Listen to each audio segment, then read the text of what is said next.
Aga mis selle autoga nagu esimene asi, ma olen paar tundi sellega nüüd olnud siin, on tunda seda, et ta on nagu hästi siukene soliidne või ta on nagu luksuslik või uhke.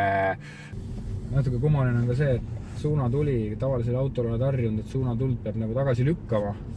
All on keskel on nagu siuke nupp, mis peaks olema nagu normal, ehk ma vajutan push on normal ja see on sportvariant.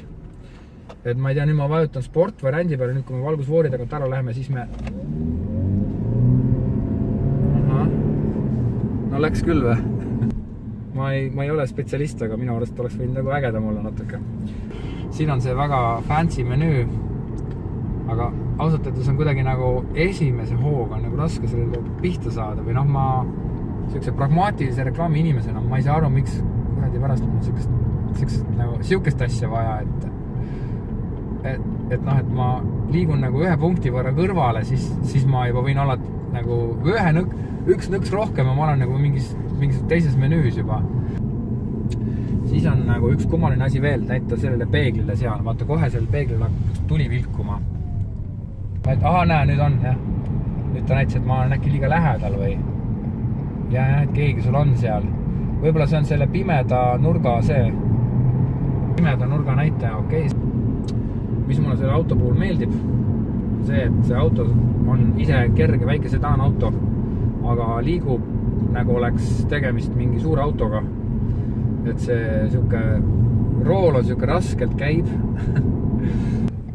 Nüüd oli see kampaania, mis Lexusel käib, oli üles ehitatud selle peale, et see auto on nagu nii vaikne, et siin oled vaikuses nagu raamatukogus. Et tegelikult ta on küll vaikne, aga rohkem mulle meeldib see, et kui ma linnas nagu seisma jään, siis see hübriidisüsteem on selline, et see hübriid üritab elektrimootori peale ja siis bensiinimootor ei plärise mul siin. Ta tahab, et sa pidurdaksid hästi vaikselt. Proovime siin teha väikse pidurduse. Ja pidurdamisel on kuulda, kuidas need rullikud rullivad siis, kui sa nagu pidurdad, sest et kokkuvõttes ma ütlen, et sellel auto puhul meeldib mulle tema luksuslik sisu, tema hea raske rool ja tema elektrooniline süsteem tundub minu jaoks natuke too much, et mul pole nii palju vidinaid vaja, ma tahaks lihtsalt nagu asjad töötaks ja kõik. Üleüldine hinnang on nagu väga hea, sest et ta käitub nagu raskepäraselt ja mõnusalt ja ta ei ole ka nagu väga äkiline. Ta on siuke parajalt soliidne ja mugavuse poolest on väga hea selle